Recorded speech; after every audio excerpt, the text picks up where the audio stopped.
আজকে আমরা বানাবো সুপার চিজি পটেটো বল। যার জন্য প্রথমে আমাদের আলুটাকে সেদ্ধ করে নিতে হবে। এর মধ্যে আমি অল্প একটু চিলি ফ্লেক্স আর কর্নফ্লাওয়ার অল্প একটু একসাথে মিক্স করে নিয়েছি। কর্নফ্লাওয়ার কিন্তু বেশি দেওয়া যাবে না, তাহলে কিন্তু টেস্টটা ভালো আসবে না। এখন আমি নিয়ে নিয়েছি মজারেলা চিজের ছোট্ট একটা কিউব আর নিয়েছি স্লাইস চিজ। এইটাকে আমি একসাথে রোলের মতো করে আমি আলুটার ভেতরে দিয়ে দিব। যেভাবে আমরা আলুর চপ বানাই ওইভাবে জাস্ট গোল করে নিব। এইটা তো ভিডিওতে দেখেই বোঝা যাচ্ছে কত বেশি ইজি। আর খেয়াল রাখতে হবে যাতে ভালো করে আমরা এটাকে সব দিকটা আটকে দেই।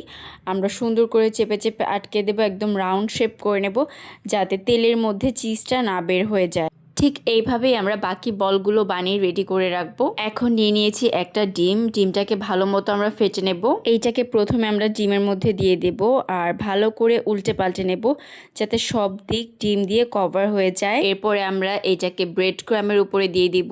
তারপরে ব্রেড ক্রামটা ভালো করে এইটার গায়ে মাখিয়ে নিব।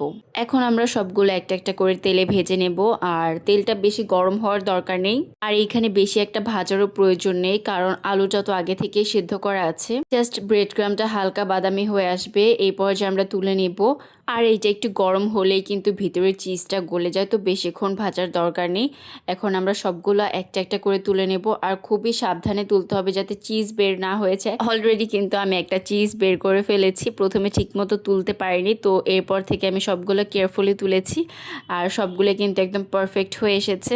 আর দেখতে কিন্তু খুবই সুন্দর লাগছিল মাশাআল্লাহ। আর এটা খেতে কিন্তু অনেক বেশি মজার হয়েছিল আর অনেক বেশি চিজি হয়েছিল, কারণ আমি 2 ধরনের চিজ ইউজ করেছিলাম। আপনারা চাইলে কিন্তু জাস্ট মজারেলা চিজ দিয়েও করতে পারেন। তো রেসিপিটি কেমন লাগলো অবশ্যই কমেন্ট করে জানাবেন। Thanks for watching.